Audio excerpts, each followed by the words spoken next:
Welcome back, people! Once again, we're diving into the gnarly history of the gods of Olympus and the giants. Let me know where you're listening from and what time it is for you.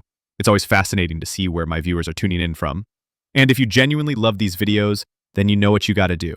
Like and subscribe, Cadet! Now! What? You think these videos make themselves for free? Alright, that's enough, Sergeant. Never mind him. I'll now hand it over to our dear narrator. Have a good one, people. The Gigantes were a mighty tribe of 100 giants, born from the earth itself, the goddess Gaia. Their birth came about in a strange and violent way. According to some stories, Gaia was impregnated not in a normal way, but by the blood of the sky god Ouranos, who had been castrated.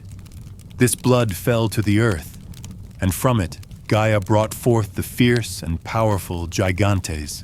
Filled with rage and strength, the Gigantes soon found themselves at war with the gods of Olympus.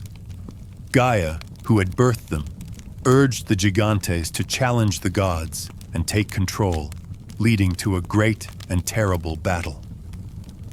Among the Gigantes, certain names stood out, legends of those who fought fiercely and met dramatic ends. Enceladus, sometimes called Enceladus, was one such giant.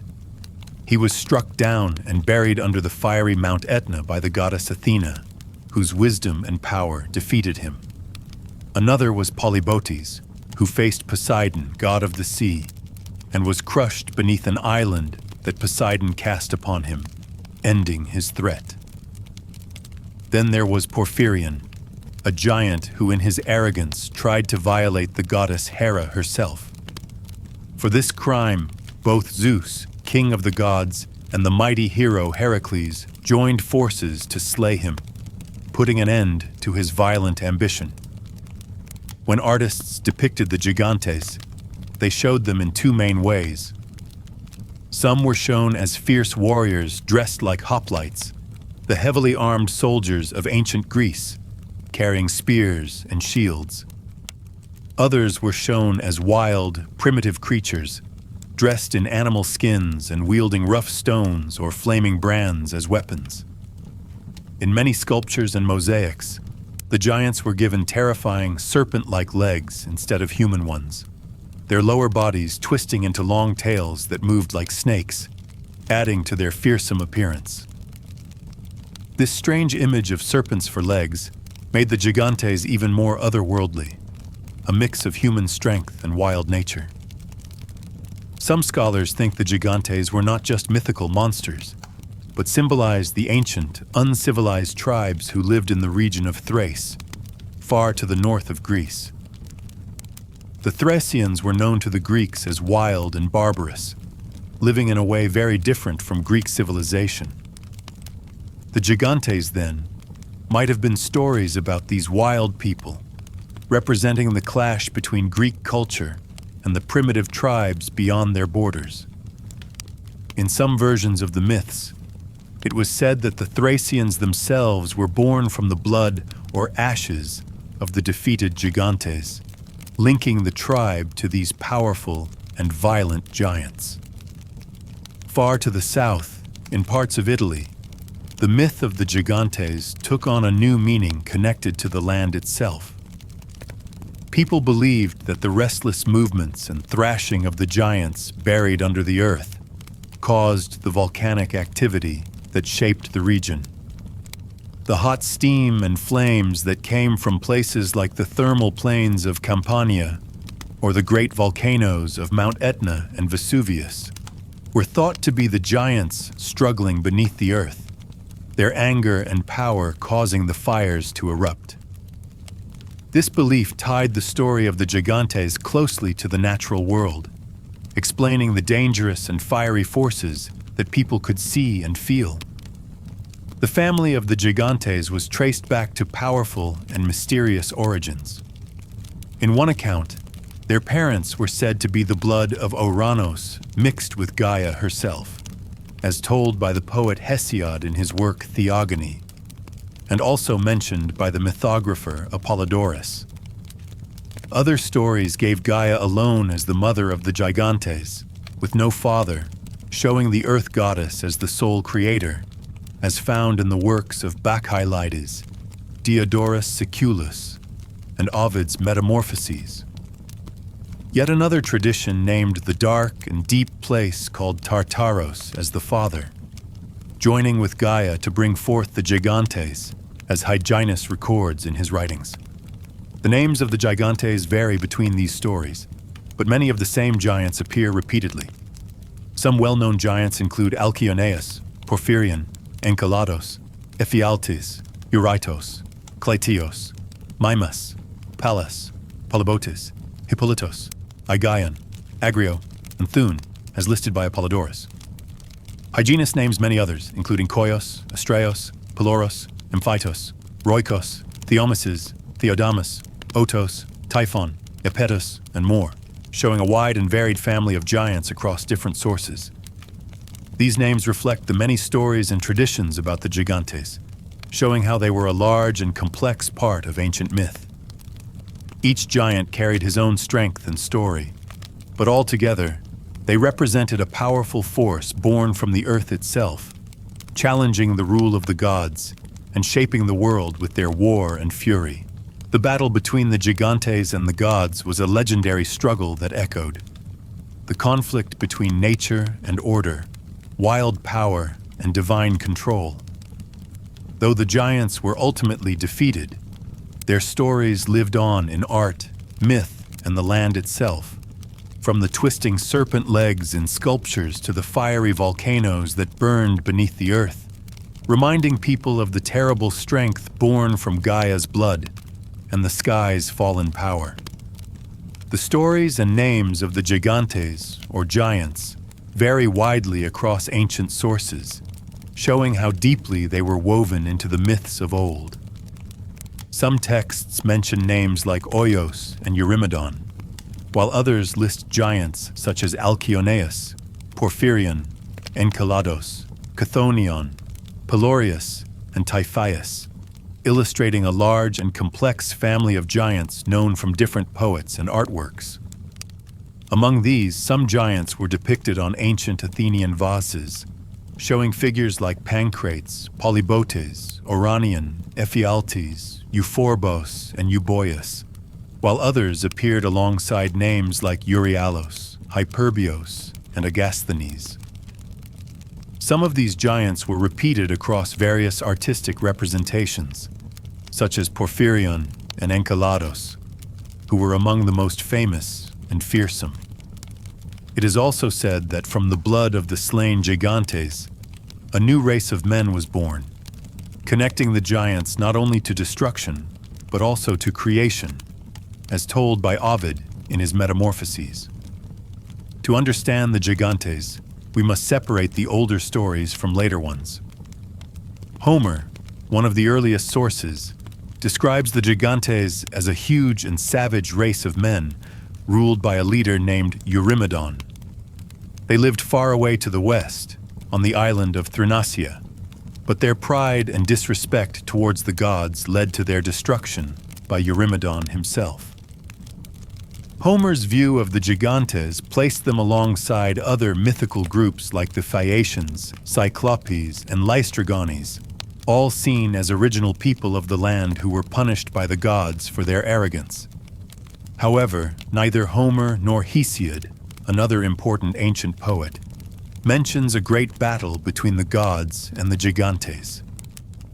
Hesiod, in his Theogony, describes the Gigantes as divine beings born from the blood of Uranus when he was castrated, with Gaia, the earth, as their mother.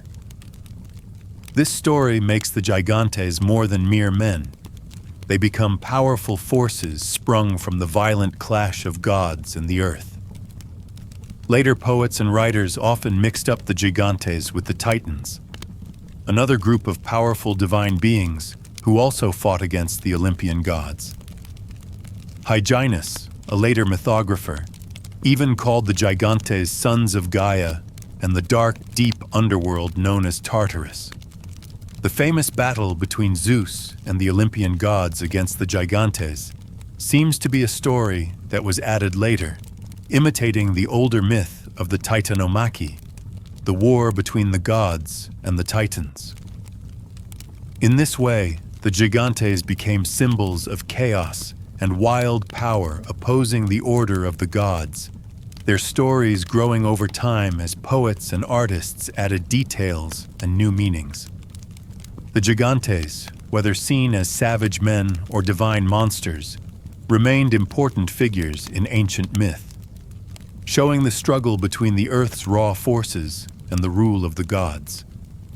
Their names, their battles, and their strange forms with serpent legs captured the imagination of many generations, leaving a legacy of stories about giant beings born from the earth's blood, fighting for power, and shaping the ancient world through their conflict and destruction.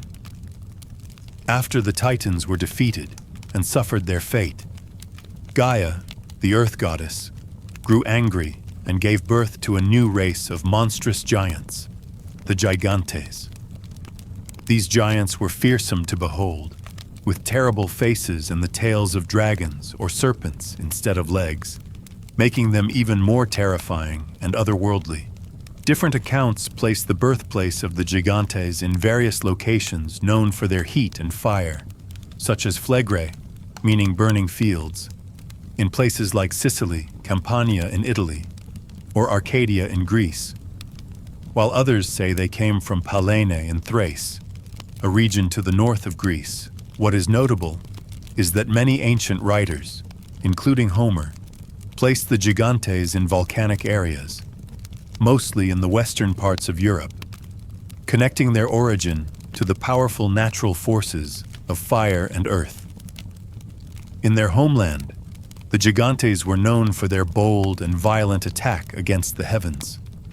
Armed with enormous rocks and the trunks of mighty trees, they tried to reach and overthrow the gods in the sky.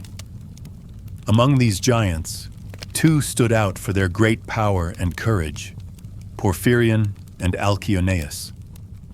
Alcyoneus was especially famous because he had stolen the oxen of Helios, the sun god, from the far western island of Erythea. A special magic protected Alcyoneus. He could not be killed as long as he fought within his native land, making him nearly invincible. The gods soon learned that they could not defeat any giant unless a mortal hero joined their battle against the Gigantes because of this strange power.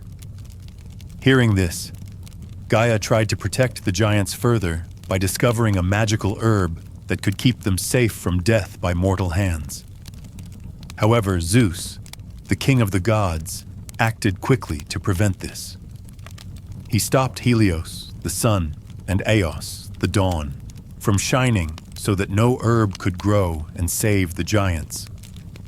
Zeus himself took the magical herb and invited the mortal hero Heracles to join the gods in fighting the giants, knowing that his help would be crucial.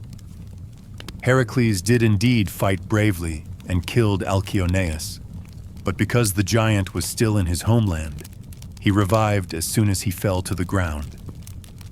Following the advice of Athena, the goddess of wisdom, Heracles dragged Alcyoneus away from his native land, and only then was he truly killed and could not come back to life. Porphyrion, the other great giant, attacked not only Heracles but also the goddess Hera in a furious rage. The combined strength of Zeus and Heracles was needed to bring him down. Zeus hurled his thunderbolts while Heracles fought with his might, and together they slew Porphyrion, ending his threat. This great battle between the Gigantes and the gods was full of fierce fights and moments of danger, with the giants showing enormous strength and the gods using their divine power and mortal help to overcome them. The Gigantes' struggle was not just a simple fight. It was a war that tested the limits of both gods and mortals, with the fate of the world hanging in the balance. Their story speaks of the raw power born from the earth's fury, the danger of challenging the gods, and the need for courage and wisdom to restore order. The violent and fiery nature of the Gigantes, their links to volcanic lands, and their serpent-like forms made them symbols of the wild and uncontrollable forces of nature. Forces that even the gods could not face alone without the aid of heroes like Heracles. In the end, the fall of the Gigantes marked the victory of the Olympian gods, but their legacy remained strong in myth, art, and the fiery earth itself, reminding all who heard their tale of the terrible power that once rose up to challenge the heavens and was finally brought down by a great and heroic fight. The clash between the gods and the Gigantes was fierce and relentless, a battle where the giants fought with wild strength and great courage, but ultimately fell one by one to the combined power of the Olympian gods and the mortal hero Heracles. Porphyrion, one of the mightiest giants, faced the wrath of Zeus, who struck him with bolts of lightning, while Heracles shot him with arrows, together bringing him down in a violent storm of divine power and heroic skill. According to the mythographer Hyginus, there were 24 giants in total who took part in this great war, each one meeting a grim fate as they were slain in turn by the gods and their mortal ally. Some giants, after being defeated, were said to have been buried beneath volcanic islands, their monstrous bodies forming the fiery lands that burn and smoke, linking their deaths to the powerful natural forces of the earth. Writers like Euripides, Diodorus Siculus, and Strabo recount these stories, and even the great sculptor Phidias chose to depict the epic battle on the shield of his statue of Athena, showing the giants locked in combat with the gods in a timeless scene of struggle and victory. The origin of the Gigantes story is often connected to natural phenomena, especially volcanic activity and earthquakes, much like the tales of the Cyclops. These terrifying and destructive forces of nature inspired the ancient imagination to create legends of giant beings born of the earth's fury, struggling against the order of the gods. Among the many giants named in these myths, several stand out for their deeds and their fate.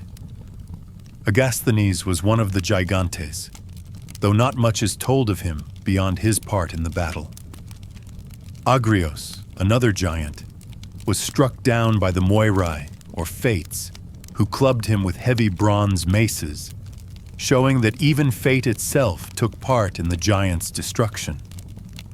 Aigaion, a fierce warrior in the giant ranks, was killed by Artemis, the goddess of the hunt, who shot him with her deadly arrows during the war against the gods.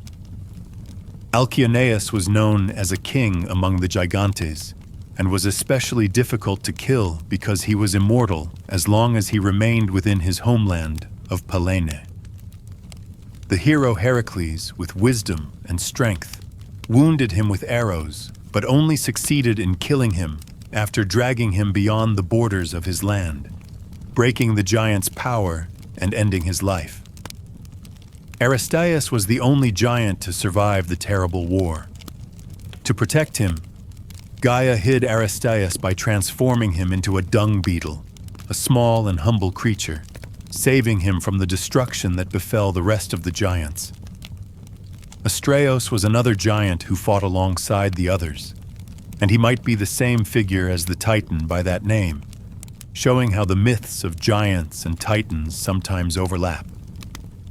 Azaeos was a giant who also took part in the Titan Wars, and he was said to be an ancestor of the kings of Arcadia, tying the giants to human lineages and royal bloodlines. Demesos was known as the swiftest of the Gigantes, but was killed in the war against the gods, showing that speed alone could not save him. These stories, passed down through ancient texts and artwork, show a large family of giants, each with their own traits and fates, but all united in the great war against the gods. Even Chiron, the wise centaur, appears in these stories, reminding us that the world of Greek myth is full of strange and powerful beings whose lives and deaths are woven together in the grand tapestry of myth and legend. The battle between the gods and the Gigantes was more than just a fight. It was a cosmic struggle between order and chaos. the civilized world of Olympus and the wild, untamed forces of the earth. The giants, born from the very blood and fury of the earth goddess Gaia, represented those chaotic and destructive powers, while the gods stood for law, justice, and control. This great conflict, filled with heroes, monsters, divine weapons, and magic, shaped the ancient world in stories and in the lands themselves. As the fallen giants became part of the earth's fiery and volcanic places, their rage and power still felt in the trembling of the ground and the flames of the volcanoes. Their legacy lived on in art, poetry, and legend, a reminder of the fierce and wild beginnings of the world, where gods and giants fought for the future, and the victory of the gods brought a new order from the chaos of the past. One figure is known for a special role related to the hero Achilles. After wounding his body, this giant removed the swift ostragal bone from his own foot and placed it in the heel of Achilles, a detail that connects the giant to the mortal hero's legendary strength and vulnerability. Amphitos was another giant, one of many who fought in the battle against the gods, but whose story is less detailed. Enceladus was a fierce giant who faced Athena herself during the war. When he fled the battlefield, the goddess chased him and crushed him beneath the fiery Mount Etna in Sicily, where his body was buried under the burning earth, a tale that links him forever to the volcano's smoke and flames.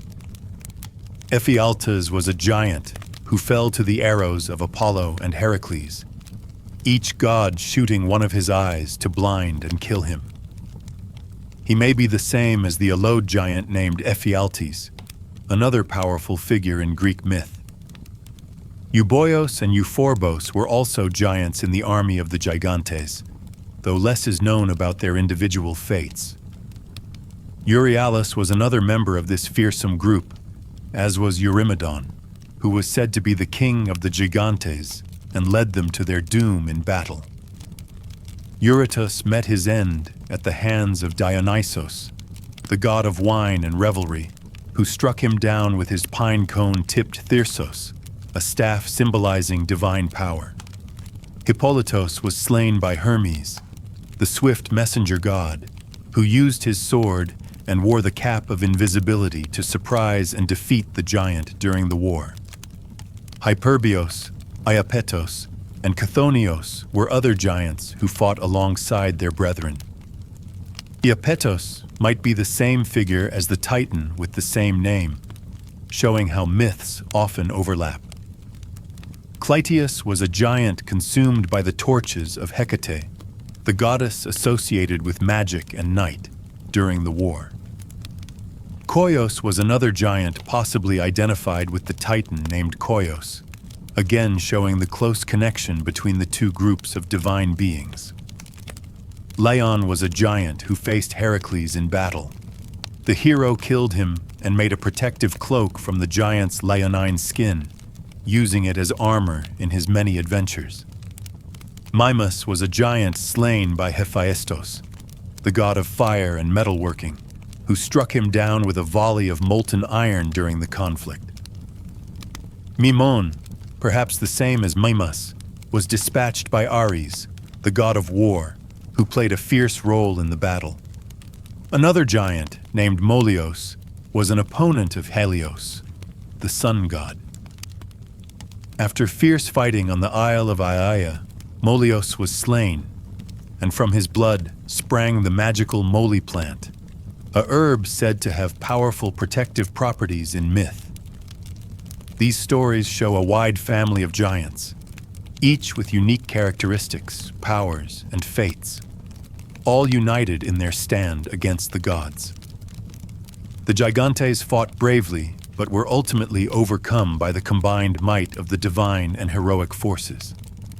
Their defeat marked the end of their wild rebellion and the beginning of a new era of order and control under the Olympian gods. Their legends live on in ancient art and literature, in the names carved on vases and in the verses of poets. reminding us of a time when earth-born giants rose to challenge the heavens and were brought low by courage, power, and wisdom. Malinus, also called Ainos, was a giant who met his end at the hands of Zeus on the island of Crete, a place rich in myth and history. Another was Olympus, who was not only a giant but also the foster father of Zeus, the great king of the gods, and he was the one who urged his fellow giants to rise up in rebellion against the divine rulers. Otos was a giant whose name appears often.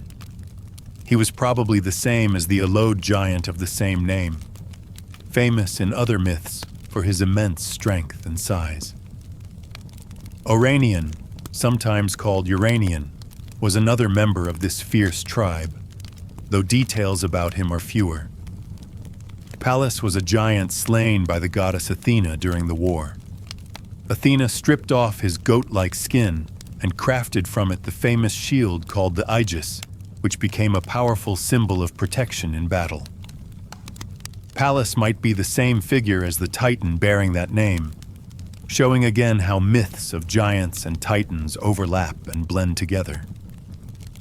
Pancrates was one more of the Gigantes, though less is said about him beyond his participation in the battle. Pelorius was a many-armed giant who fought fiercely against the gods, even wielding the great Mount Pelion as a weapon, a symbol of his enormous strength and wild nature. Periboea was the youngest daughter of the king of the Gigantes, probably a giantess herself, who stood as part of this enormous family born from the earth goddess Gaia. Phoetios was a giant who was slain by the goddess Hera, queen of the gods, during the war, adding to the long list of giants who fell to divine power. Polybotes was a giant who battled the sea god Poseidon.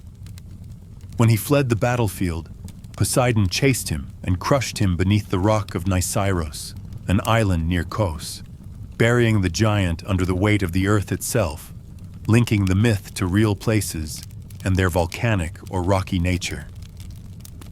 Porphyrion was a king among the Gigantes who committed a great crime during the war. He attempted to violate the goddess Hera. Zeus struck him down with a thunderbolt, while Heracles finished him off with an arrow, showing the combined power of gods and heroes against the giant's violence. Roikos was another giant whose story is part of the larger myth, though less is known of his deeds. Sychaeus was a giant pursued by Zeus all the way to Cilicia, where to escape the god, Gaia transformed him into a fig tree, turning a dangerous opponent into part of the peaceful earth. Theodamus and Theomises were giants whose names appear among the ranks, though little is recorded about their specific actions. Thun was a giant who was clubbed to death by the Moirai, or Fates, with heavy bronze maces during the war, showing that even destiny itself took an active role in the giant's defeat. Typhoeus was a giant slain by Dionysus, the god of wine and madness, whose power was as wild and dangerous as the giants themselves. The legends of these giants come from many classical sources, such as Hesiod's Theogony, which tells of their birth and their serpent-like feet, emphasizing their connection to the earth and its raw power. The images of the Gigantes, with dragon-like tails and fearsome forms, are found in ancient mosaics, like those in the Villa Romana del Casale, showing how their story continued to inspire for centuries.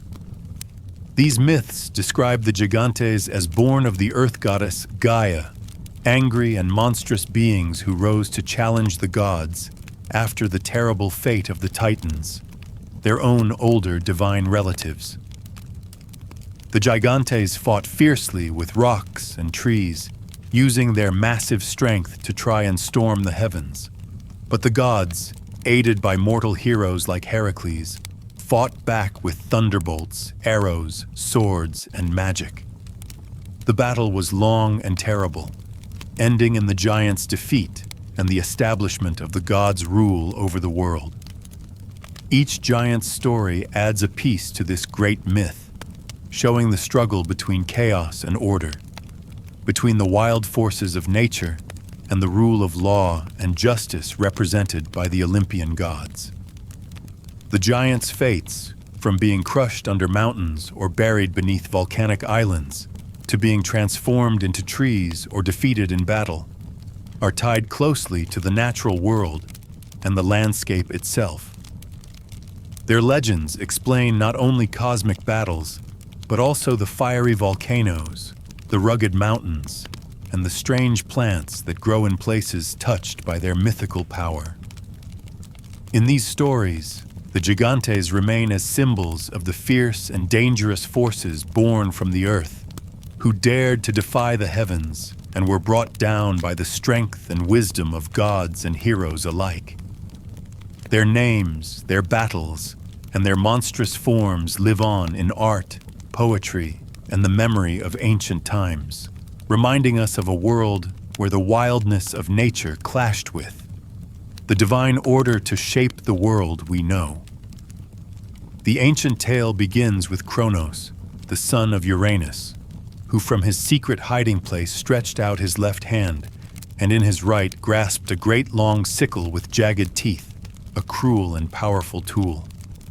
Swiftly and without hesitation, he cut off his own father's members and cast them behind him, away from himself, a violent act that changed the course of the cosmos. But the fall of these severed parts was no mere accident, for as they dropped, the earth goddess Gaia received the bloody drops. Over the passing seasons, from this spilled blood, Gaia gave birth to mighty beings. The strong Erinyes, also known as the Furies, fearsome goddesses of vengeance, and the great Gigantes, the giants, who were clad in shining armor and destined to play a mighty role in the struggles of the gods. This powerful moment of violence and creation is the root of many legends, and while some scholars suggest the giants mentioned here might actually be the Curetes, fierce protectors of the infant Zeus, and their sisters, the Meliae, the ash tree nymphs who nursed him, the connection remains strong between the spilled blood of the sky and the birth of these powerful beings. In the Homeric epic Odyssey, King Alcinous of the Phaeacians speaks to his people, recalling a time when the gods walked openly among humans during sacred feasts, sharing their tables and joining in noble offerings. He mentions that even when a traveler meets a god alone, the gods do not hide, for humans are close kin to them, much like the Cyclops and the savage tribes of the Gigantes. This curious comparison suggests a shared origin, as later classical writers explain that the Cyclopes, the Gigantes, and the Phaeacians were all born from Gaia when she was impregnated by the blood of the castrated Uranus. This connection shows that these races, though different, share a common divine ancestry, rooted in the violent and primal moments of the cosmos' birth. Later in the Odyssey, the fierce and lawless Lystrigons are described as coming in multitudes, not looking like ordinary men, but like the wild and untamed Gigantes, hinting that these two giant races might be closely related, both representing raw and dangerous forces beyond the human world. These passages reflect the ancient understanding that the Gigantes were more than mere monsters. They were powerful beings born from the very earth and sky's violent past, linked closely to other primeval creatures and divine forces. Their strength, wildness, and connection to the earth made them a symbol of chaos and rebellion, standing in opposition to the order the Olympian gods sought to maintain. The stories remind us that the world was born through violent acts, and that even from destruction, new powers arise, shaping the heavens and the earth.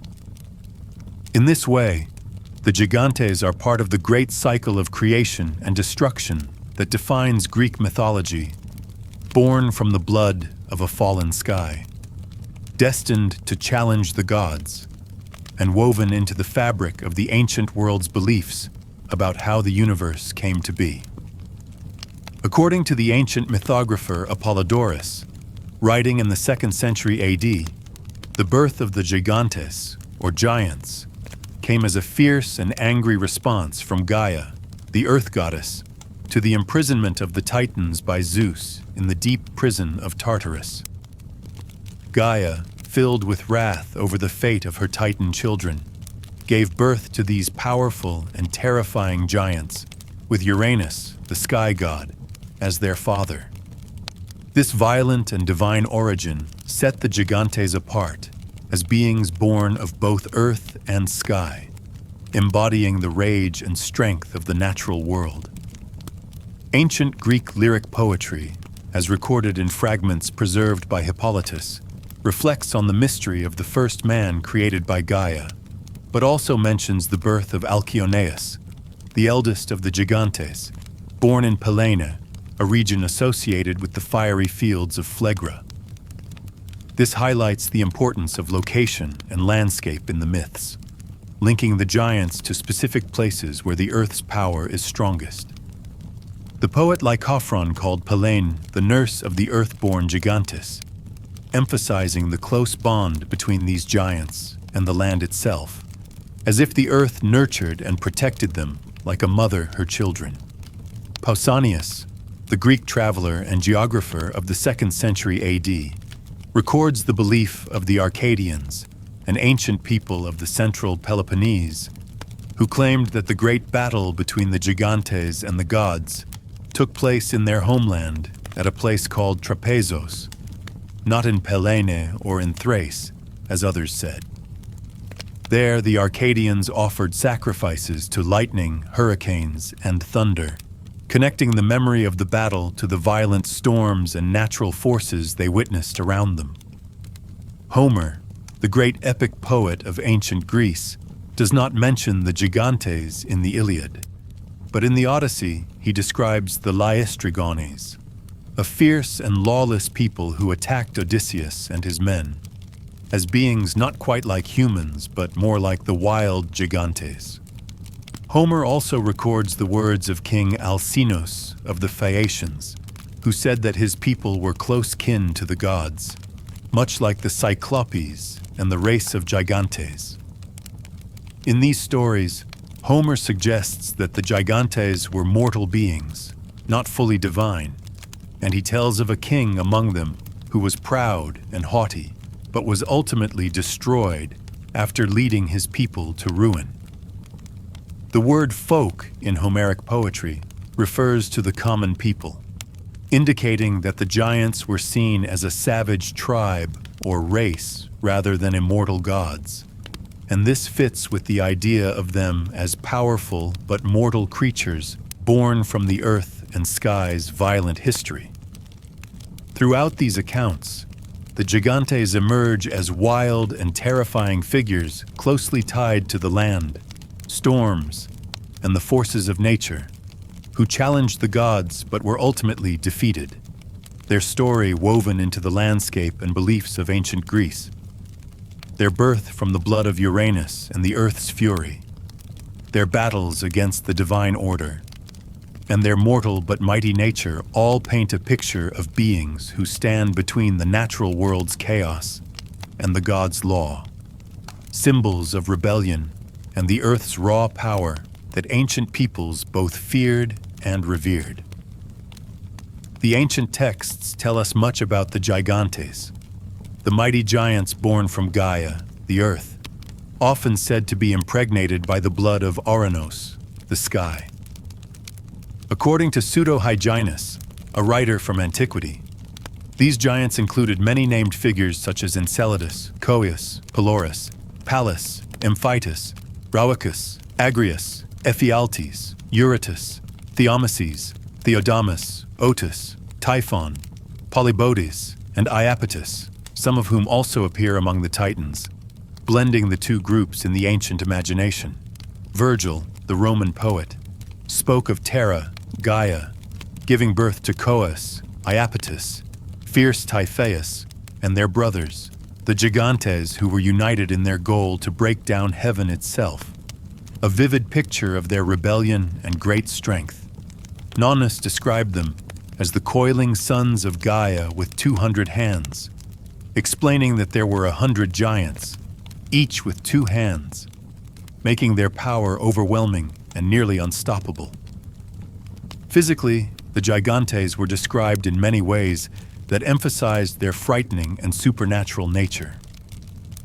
Hesiod spoke of them as great beings clad in gleaming armor, while Pseudo-Apollodorus described them as enormous creatures, impossible to conquer due to their power, with long hair flowing down their heads and chins, and their lower limbs covered in serpent scales, blending the fearsome with the monstrous. Diodorus Siculus, the historian, added more detail, describing the giants as powerful and terrifying in appearance, with qualities that set them apart from ordinary mortals and even the gods, marking them as forces of nature and chaos. These giants were born to challenge the order of the gods and to shake the foundations of the world, their size and strength matched only by their fierce spirit and rebellion. Their image is often a mix of human and monstrous traits. Some had the bodies of men, but legs ending in serpents, making them half human and half snake, symbolizing their deep connection to the earth and its wild powers. The giants, with their great might and terrifying appearance, were both warriors and symbols of the untamed forces of nature, born from violent origins, linked to the blood of the sky and the deep earth, destined to wage war against the gods who ruled the heavens and the earth.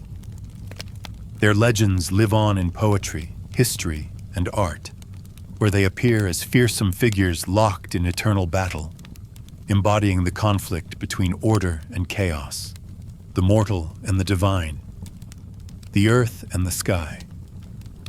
Diodorus Siculus, a Greek historian from the 1st century BC, noted that the myths say the Gigantes were born of Gaia because of the great size of their bodies, making them enormous beings whose strength matched their towering forms. Pausanias, a 2nd century AD traveler and writer, dismissed the common tale that the Gigantes had serpents for feet as absurd, though this detail appears frequently in art and poetry, suggesting it may have been a symbolic way to express their wild and fearsome nature, rather than a literal truth.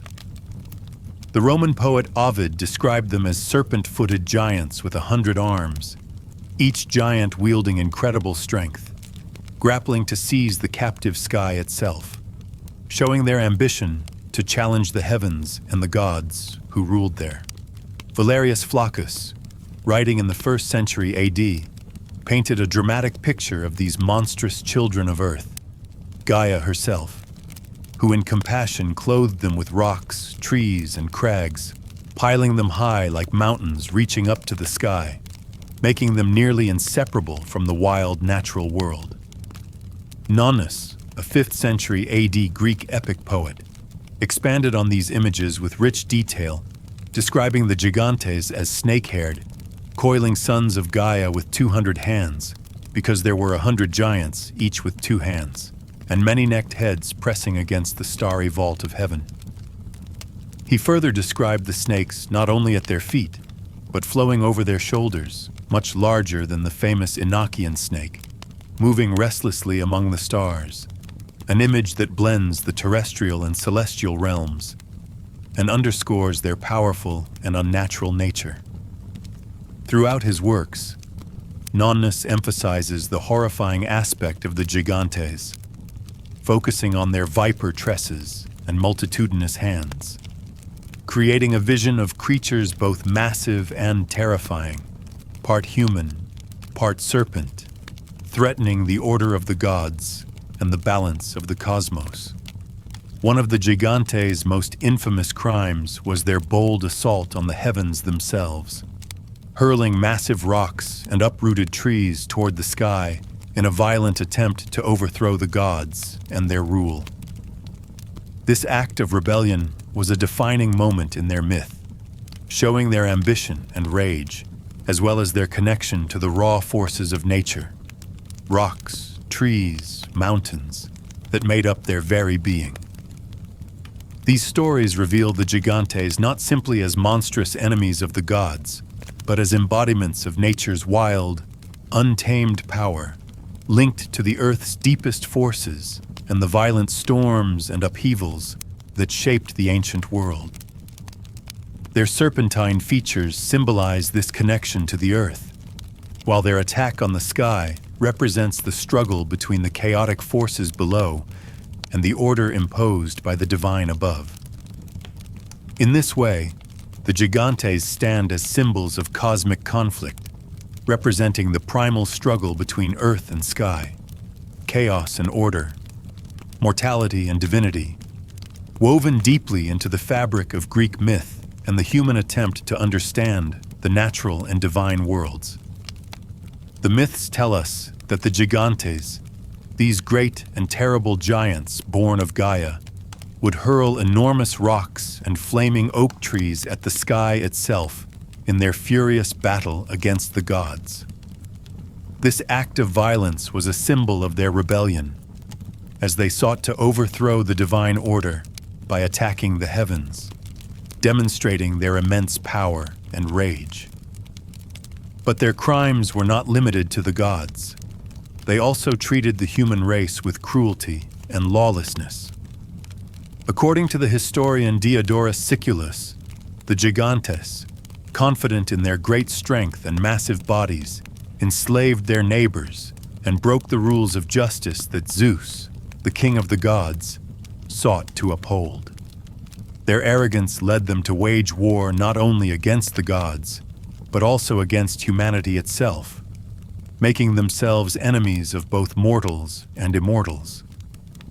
This cruelty and defiance brought upon them the punishment of Zeus, who was determined to stop their savage violence and restore balance. The traveler Pausanias recorded a saying about a particular Gigante who destroyed the infatuate folk, meaning the common people, and who was destroyed himself. This reflects the idea that the Gigantes were feared not only for their battles with the gods, but also for the terror they brought to ordinary humans, showing how they were figures of chaos and destruction at many levels of the world. One of the famous deeds of the Gigantes was the theft of the cattle of Helios, the sun god. The giant Alcyoneus was said to have driven away Helios's cattle from the distant sunset isle of Erythea, stealing what was sacred and provoking the wrath of the gods further. This act of theft was another way the Gigantes showed their rebellion and disrespect for divine authority, taking what belonged to the gods and using it for their own power. Another dark story told by the geographer Strabo involves the attempted assault of the goddess Aphrodite by the Gigantes. According to a myth connected to a temple in Phanagorea on the Bosporus, the Gigantes attacked Aphrodite, but the goddess called upon the hero Heracles for help.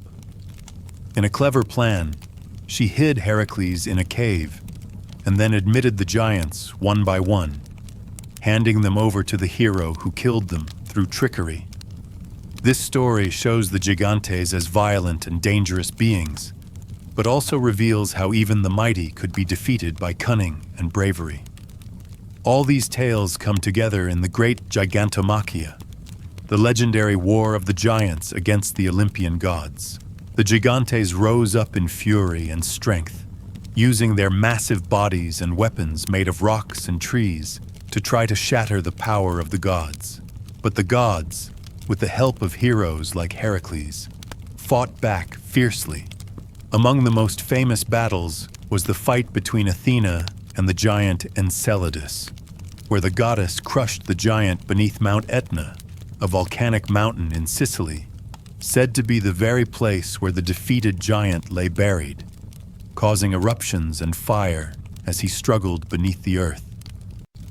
In these stories, the Gigantes are not just enemies of the gods, but forces of nature, linked to the earth's power and destruction, symbolizing chaos that threatens the order of the world, but can be overcome through courage, wisdom, and divine strength. Their battles with the gods remind us of the struggle between order and chaos, civilization and wild nature, and the constant fight to maintain balance in the universe. Gaia, the earth, and Ouranos, the sky, unfolds as a dramatic and fierce battle against the gods themselves, a war born from anger and ancient grudges. Pseudo-Apollodorus tells us that Gaia, furious over the imprisonment of the Titans in Tartarus by Zeus, gave birth to these towering and powerful beings known as the Gigantes. These giants were unmatched in the size of their bodies and nearly impossible to defeat because of their great strength and power. Their appearance was terrifying. They had long hair flowing down from their heads and chins, and their lower limbs were covered in scales like serpents, giving them a fearsome, almost monstrous look. The exact place of their birth is debated among storytellers. Some say they were born in Phlegre, a fiery region full of burning fields, while others say their home was Pallene, a land linked to their powerful origins. Armed with their immense strength, the Gigantes hurled massive rocks and flaming oak trees toward the sky, striking out in a violent rebellion against the gods who ruled the heavens. Among these giants, two stood out as the greatest, Porphyrion and Alcyoneus. Alcyoneus was unique in that he was immortal so long as he fought on the land where he was born, making him an especially dangerous opponent. It was Alcyoneus who stole the sacred cattle of Helios, the sun god, carrying them off from the faraway isle of Erythea, also known as the Sunset Isle. This act of theft was a serious offense against the gods and added fuel to the war between giants and gods. The gods themselves knew that they could not defeat the Gigantes without the help of a mortal ally. An oracle revealed this important truth, warning that only with mortal strength could the giants be overcome. Hearing this, Gaia sought a magical herb or drug that would protect the Gigantes from death even by mortal hands, trying to ensure their victory in the war. But Zeus acted swiftly, preventing the dawn, moon, and sun from rising, and destroyed the magical herb before Gaia could find it, cutting short the giants' chance of total protection. To fight the Gigantes, Zeus called upon Athena, and together they summoned the hero Heracles, a mortal with divine strength, to join their battle. Heracles was a key figure in this war. He first shot an arrow at Alcyoneus, causing the giant to fall to the earth. Though the giant regained some strength, Athena advised Heracles to drag Alcyoneus out of his homeland Pallene, where his immortality held. Once removed from the land of his birth, Alcyoneus lost his power and died. In another part of the fierce battle, Porphyrion, driven by a passion for the goddess Hera that Zeus himself stirred in him, charged fiercely against both Hera and Heracles. Zeus inspired Porphyrion to attack Hera, hoping the giant's anger and desire would distract him, but the gods fought back fiercely.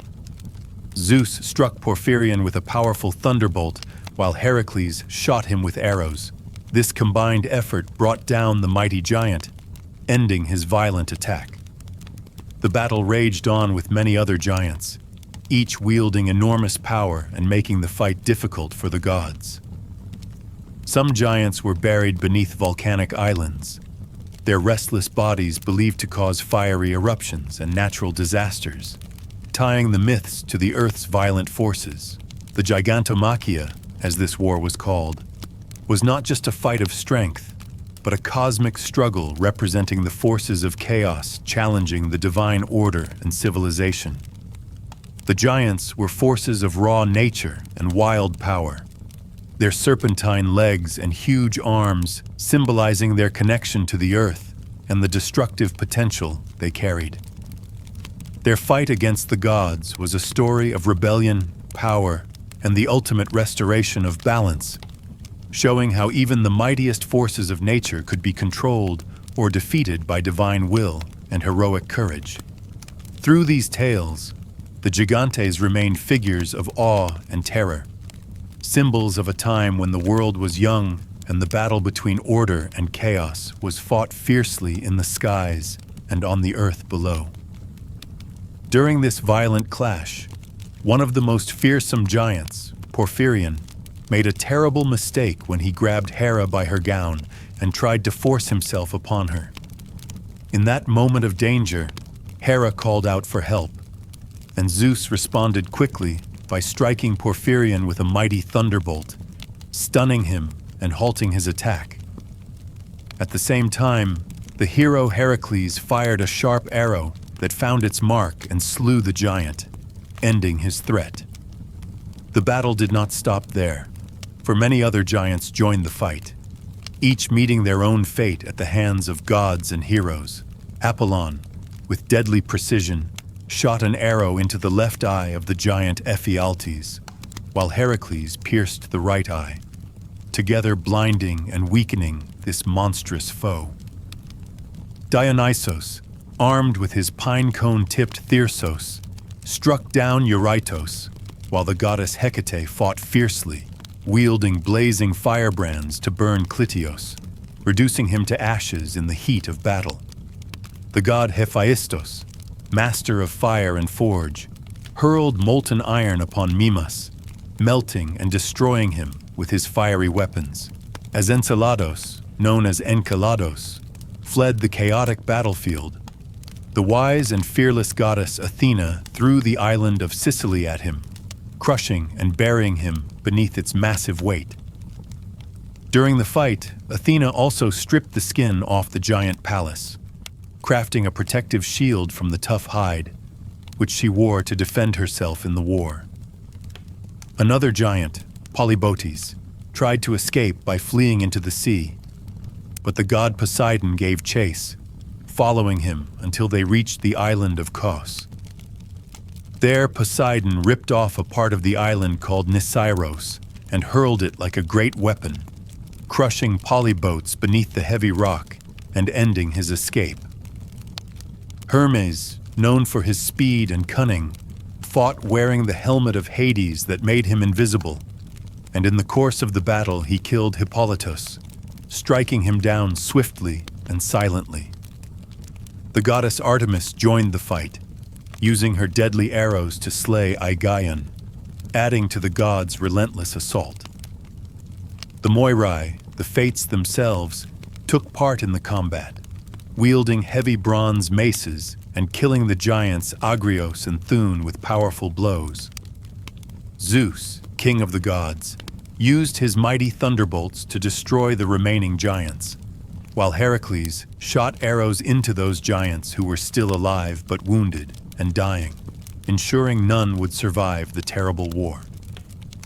After the battle, when Heracles had defeated King Eurypylus and his men on the island of Kos, he found his way to the plain of Phlegra with Athena's guidance, where he helped the gods finish reducing the remaining giants, bringing the conflict to an end.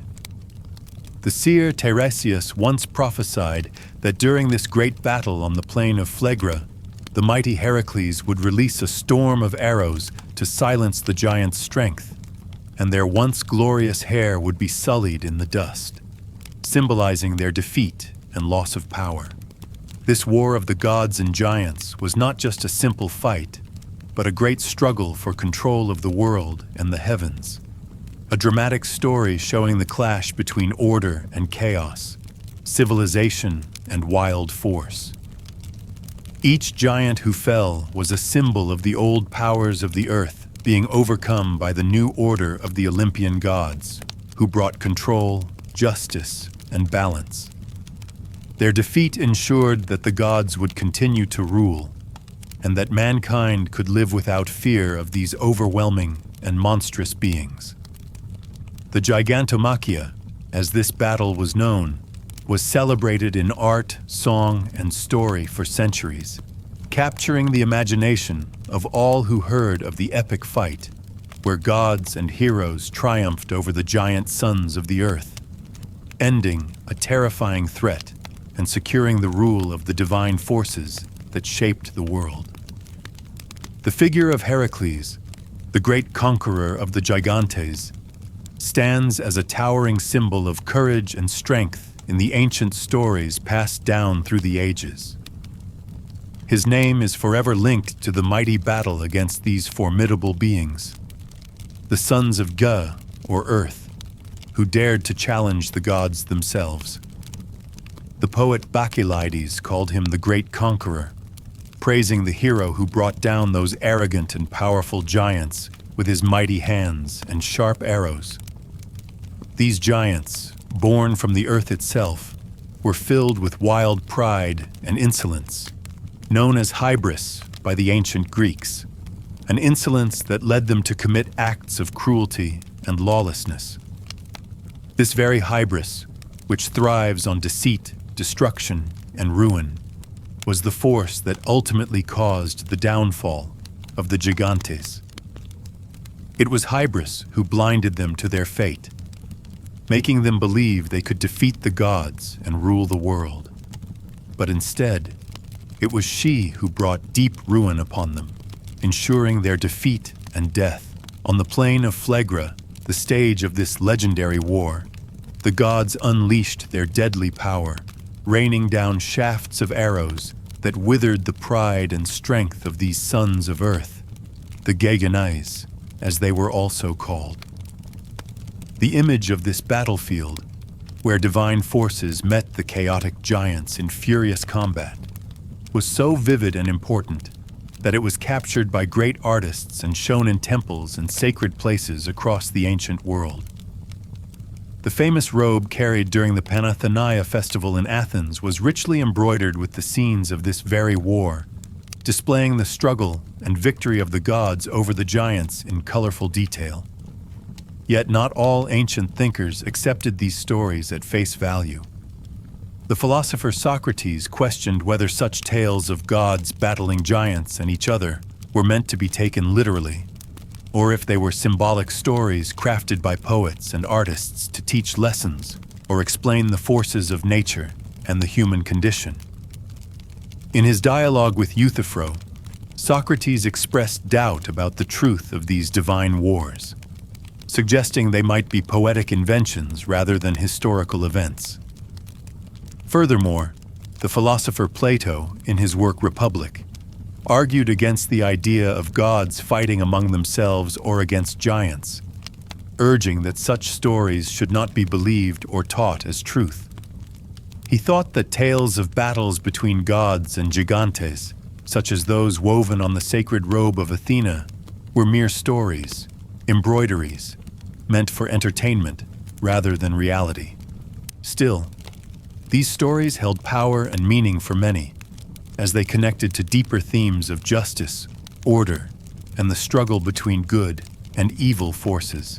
The ancient poet Lycophron spoke of the solemn and terrifying oath sworn by Zeus before going into battle against the Gigantes and Titans, taking water from the dark, flowing river Styx, the place of unbreakable promises among the immortals.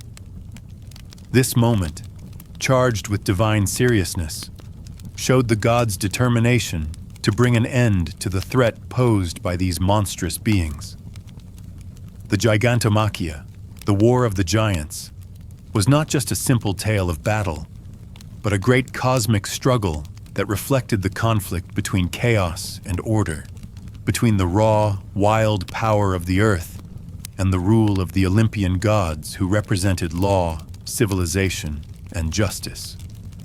The defeat of the Gigantes by the gods and the hero Heracles symbolized the triumph of order over disorder, reason over hubris, and the establishment of a world where mankind could live under the protection of divine power. These stories, whether seen as history, myth, or allegory, carried deep significance and were celebrated in song, art, and ritual for generations. They reminded people of the dangers of pride and lawlessness, the importance of respect for the gods, and the strength that comes from unity and courage. The great conqueror Heracles, with his bow and arrow, stood at the heart of this epic tale. his deeds a beacon of hope and victory in a world threatened by chaos and destruction. When the Gigantes, the mighty sons of Gaia, chose to rise up in rebellion against the immortals, the gods knew they faced a terrible threat, one that could shake the very foundations of their rule. These giants were not ordinary beings. They were creatures of great size and power, born from the earth itself, and their strength was matched only by their fierce pride and determination. The place where they gathered to make their stand was Palain, a land known for its wild and fiery nature. It was there that the war between these formidable giants and the gods was set to unfold, a battle of immense force and fury that would decide the fate of the heavens and the earth. Into this fierce conflict stepped Heracles, the hero born of a mortal woman but favored by the gods. He chose to fight on the side of the gods, standing among them as a champion of order and justice against the chaos the Gigantes threatened to unleash. His courage and strength were unmatched, and as he faced the sons of Gaia, he slew many of them with relentless skill and bravery. Zeus himself recognized Heracles' valor, granting a special honor to those gods who fought by his side, calling them Olympians, a title meant to set apart the courageous from the cowardly. Among those born of mortal women, only Dionysus and Heracles were deemed worthy of this glorious name, marking them as heroes who bridged the mortal and divine worlds through their heroic deeds. Heracles' journey took him far from his homeland, and as he traveled beyond the lands known to Greece, he came to the Cumaean Plain, a place now part of Italy, known in ancient times as the Cumaean Plain. Here, stories tell of men of great strength and fearsome power, infamous across the region for their lawless ways. These men were also called Gigantes, linking them to the great race of giants who opposed the gods. This plain was called Phlegraean, or fiery, because of a mountain nearby that was said to have once spewed forth massive flames, a natural symbol of the volcanic power and destructive energy associated with the giants. When the Gigantes learned of Heracles' approach, they gathered in full force, preparing themselves for battle.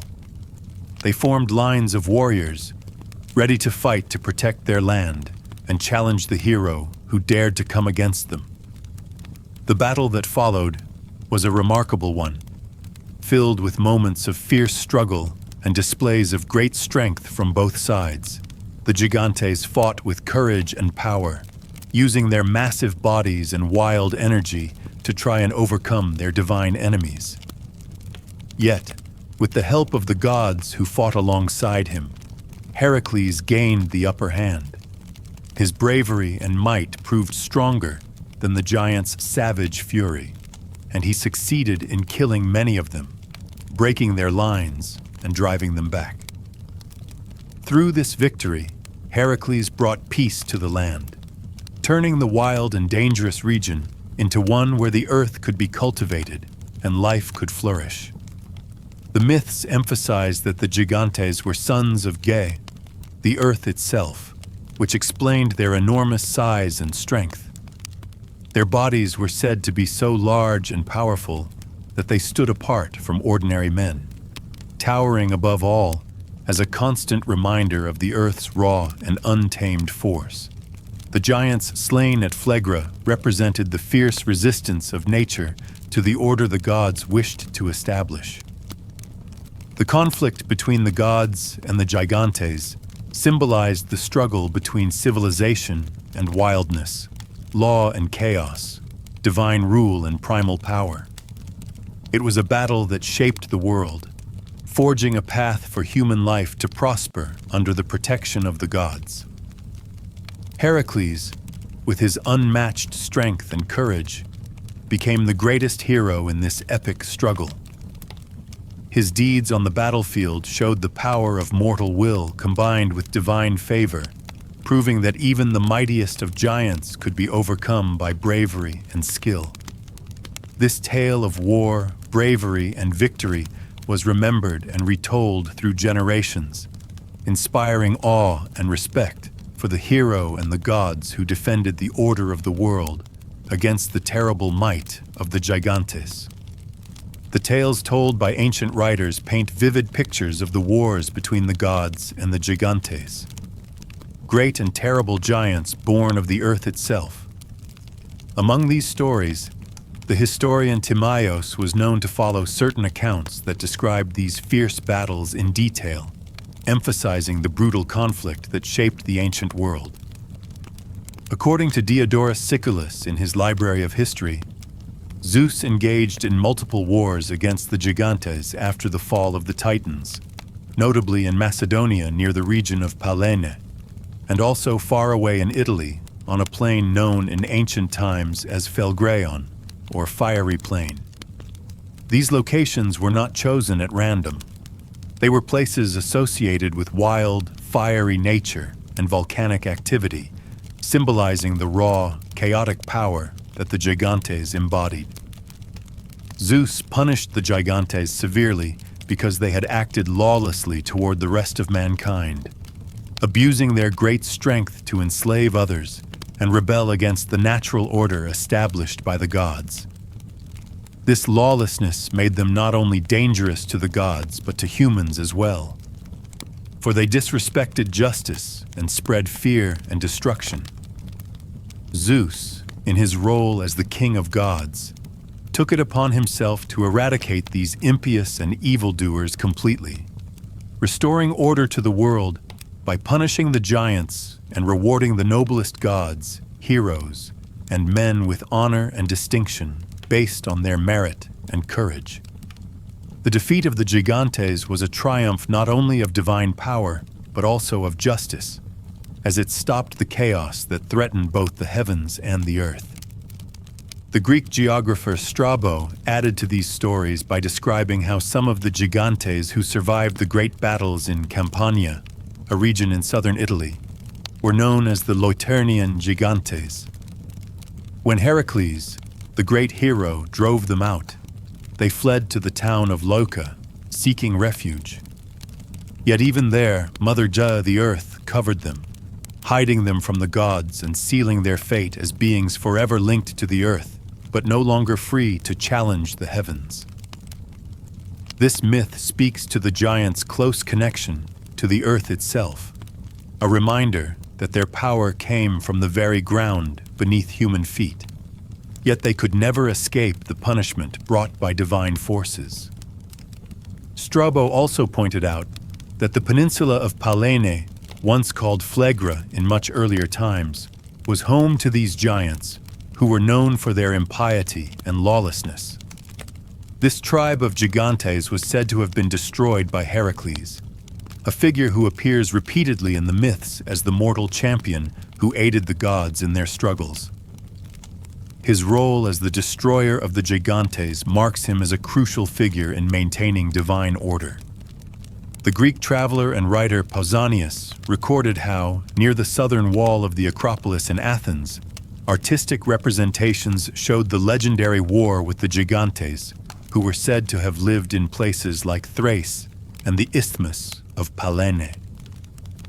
These artworks and stories preserved the memory of the Gigantomachy, the great battle between gods and giants, as a symbol of the triumph of civilization and divine power over chaotic and savage forces.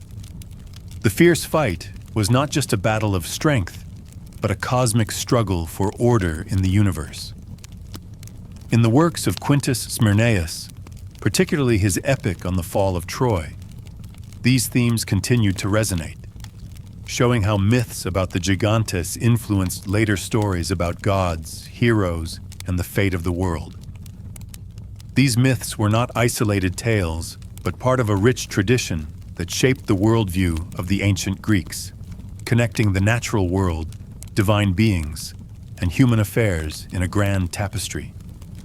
Through these stories, the Gigantes were remembered not just as monstrous foes, but as symbols of rebellion against order, whose defeat by the gods and heroes paved the way for the world as it was known. Their legacy lived on in the places they once roamed, in the art that depicted their battles, and in the songs that recounted the heroic deeds of those who faced them. Zeus, filled with wrath and power, stood high upon the crest of heaven's dome, watching as the immortals, the gods themselves, fought fiercely against the Titanes, the mighty titans of old. Around him raged a fierce battle where the forces of order clashed against rebellion and chaos. The mighty Zeus unleashed his thunderbolts, thick and fast, falling from the sky like relentless snowflakes, striking down his enemies with fierce fire. The Gigantes, the giants born of the earth, breathed out flames as they were consumed by the blazing power of Zeus. In this great conflict, known as the Gigantomachy, or War of the Giants, the stories often blend with those of the Titanomachy, the War of the Titans, showing how closely intertwined these ancient battles were in myth. As Zeus hurled his thunderbolts, the earth trembled beneath the struggle. The very foundations of the world shook. The oceans, Tethys and Okeanos, were stirred, and even the heavens themselves seemed to reel under the might of Zeus's assault. The giant Atlas, who held the heavens on his shoulders, faltered and bent his knees beneath the overwhelming rush of the gods' power. This great clash between gods and giants was described in vivid detail by poets such as Quintus Smyrnaeus, whose epic Fall of Troy captures the violent and world-shaking nature of this divine battle. Yet, not all ancient voices agreed on the literal truth of these stories.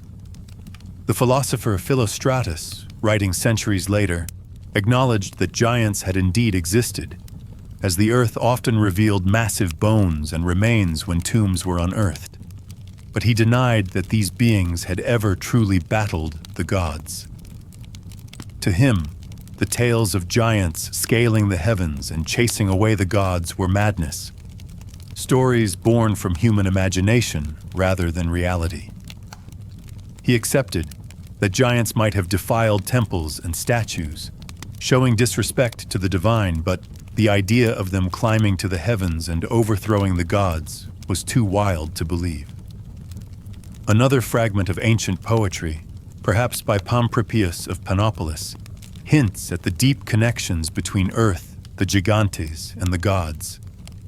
It speaks of Zeus as the leader of a great dance in which the giants were slain, showing a more symbolic side to the myth, where the battle represents cosmic order defeating chaos.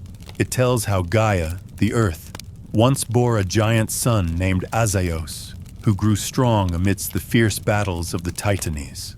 This giant, Azaios, is said to have encountered a nymph with loving intent, and from their union came Lycaon, the grandfather of King Lycaon of Arcadia, linking the line of giants to mortal kings and showing how deeply the myths wove together divine, monstrous, and human realms. These stories reveal that the war between gods and giants was not only a tale of destruction, but also one of creation and connection, where the boundaries between the earthborn giants and mortal men blur. The giants were creatures of immense size and power, born of the earth herself, and their rebellion against the gods symbolized the struggle between the wild, untamed forces of nature and the order imposed by the divine. Zeus's victory over them ensured that order prevailed, but the memory of the Gigantomachy lived on in poetry, art, and myth as a reminder of the eternal battle between chaos and civilization, between the primal forces of the earth and the structured heavens above. The tales of the Gigantomachy and the Titanomachy often merge into one in the ancient stories, showing how closely linked these great cosmic battles were in the minds of those who told them. One fragment from the Titanomachy, attributed to Eumelus or Arctinus and preserved by Athenaeus, tells us that in the midst of these fierce wars, Zeus, the father of men and gods, was seen dancing among the combatants. This dance was no ordinary dance, but likely the war dance of the Curetes, fierce protectors of the infant Zeus, whose clashing shields and rhythmic movements echoed the chaos and order of the cosmic struggle. The image of Zeus dancing in the thick of battle captures the powerful energy of the gods as they fought against the rebellious giants and titans.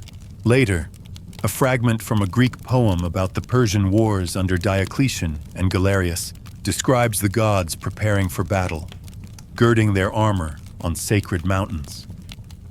Zeus stands over Mount Olympus, while Apollo readies himself on Mount Pangaios. The very sight of the gods arming themselves makes the Gigantes, the giants born of earth, tremble in fear, highlighting the divine power arrayed against these monstrous beings. According to Pseudo-Hyginus, in his work Astronomica, there is a curious story from Eratosthenes, a Greek writer from the 3rd century BC, that when Zeus declared war on the Gigantes, he called upon not only the great gods, but also the god Liber, known as Dionysos, the blacksmith god Vulcanus or Hephaestos, and even the satyrs and Selene, who came riding on donkeys. These donkeys, frightened by the approach of the enemy, brayed loudly and sharply, making a noise the Gigantes had never heard before. The strange and terrifying sound caused the giants to flee in panic, giving their enemies the advantage they needed to defeat them. A similar tale is told about the shell of Triton, the sea god, who hollowed out a trumpet from a shell and blew into it during the battle. The terrifying noise made the giants believe a wild beast had been brought against them, and once again, fear drove them to retreat and allowed the gods to seize victory. These stories show that the war between gods and giants was fought not only with brute strength, but also with cleverness and unexpected tactics, where fear and confusion were as powerful as weapons. Ovid, in his Metamorphoses, describes how the Gigantes dared to challenge even the heights of heaven, but their rebellion was destined to fail. The gods, led by mighty Zeus, struck down these enormous foes with thunderbolts and weapons, asserting their rule over the cosmos. These myths capture a time when the world was young and wild, when the forces of nature and chaos threatened the order the gods sought to create and protect. Through their strength and cunning, the gods overcame these terrible giants, securing their place in the heavens and establishing the balance that would allow civilization to flourish. The stories of Zeus dancing in battle, the donkey's unexpected braying, and the terrifying sound of Triton's shell remind us that victory was won not only through sheer power, but also through intelligence and sometimes surprising means, revealing the complex nature of these ancient conflicts and the gods' ability to use every resource at their disposal to defeat their enemies. In the midst of the violent and chaotic Iron Age of mankind, when the world was still wild and untamed, the Gigantes, those enormous and fierce beings born of the earth, sought to claim the domain of the gods. They did this by piling mountain upon mountain, daring to reach as high as the stars themselves. These towering heaps of stone and earth were meant to challenge the very heavens, a bold and reckless act of defiance against the gods who ruled above. The greatest of these mountains were Olympus, the home of the gods, Pelion and Ossa, all piled in a gigantic, trembling mass that stretched upward toward the sky in a seemingly endless reach. Seeing this threat to his power and the order of the world, Zeus, the Almighty Father, hurled his mighty thunderbolt with great fury. His bolt shattered the great Olympus, struck down the piled-up Pelion upon Ossa, and brought down the giant's bold attempt in a terrible collapse of stone and earth. The bodies of the giants lay broken and crushed beneath the weight of their own ambition, scattered like grim ruins of a terrible war. From the blood that spilled upon the earth in this violent battle, Gaia, the earth herself, created a new race of men, born from the fallen giant's blood, linking the violence of the past to the life of the present world. This dramatic struggle was remembered as a time when the very sky was almost captured by these wild forces, each serpent-footed gigante striving fiercely to grasp the heavens with their many hundred arms, a terrifying sight that filled the gods with deep anxiety and fear for their realm and the fate of mankind. The war was fierce and relentless, sprung from one source but fought on many fronts, showing the relentless challenge posed by the giants to divine authority. However, some voices, like the mocking Pierides, who challenged the muses in song, belittled the deeds of the gods and exaggerated the power of the gigantes, singing false praises of the giants' prowess while ignoring the true bravery and victory of the gods. Yet the muses themselves sang in a graver, more serious tone, telling the story of the gigantes and the victorious bolts of Zeus in the plains of Phlegra, the very battleground of this cosmic war. The story goes that at the start of the battle, Zeus was unarmed, but quickly grabbed his thunderbolt to defend the heavens when the giants attacked. Strange and wild fires burned fiercely upon the mountains Ossa and Pelion, which were piled one upon the other, and even rooted Olympus shook with the force of the attack. The Titans Coeus and Iapetus, fierce Typhoeus, and their brethren, the Gigantes, banded together in their attempt to break down heaven itself, trying 3 times to stack Ossa on Pelion, and then roll the leafy mountain of Olympus over the top. Each time Zeus responded with his thunderbolt, smashing apart their towering constructions and keeping the heavens safe. The repeated assaults and divine responses reveal the intensity and scale of this war, with the gods determined to protect their home from the relentless and powerful giants. Poets like Virgil and Propertius captured the drama and danger of these battles in their works, emphasizing the struggle between earth-born monsters and the gods who defended the sky. This ancient war, remembered in song and story, reflects not only a fight for power, but also a deeper symbolic struggle between chaos and order, the wild forces of nature and the established rule of the gods, shaping the cosmos and the human world alike.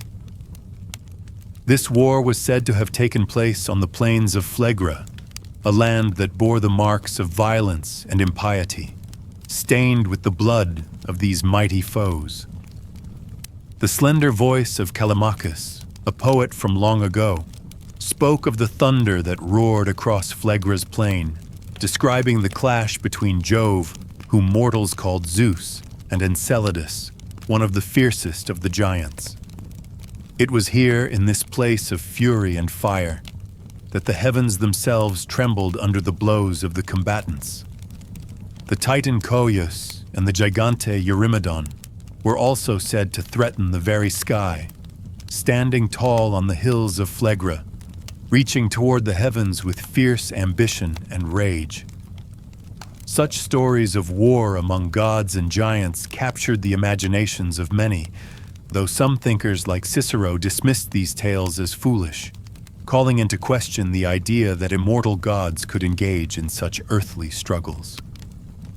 Yet others, like the Roman tragedian Seneca, embraced the drama of these ancient battles, describing in vivid language the aftermath of the bloodshed at Phlegra and the heroic protection offered by Heracles, the son of Zeus, whose valor in battle was clear and undeniable. Seneca's words painted pictures of titanic warfare, where the earth itself shook under the weight of giants raising rocks and forests as weapons.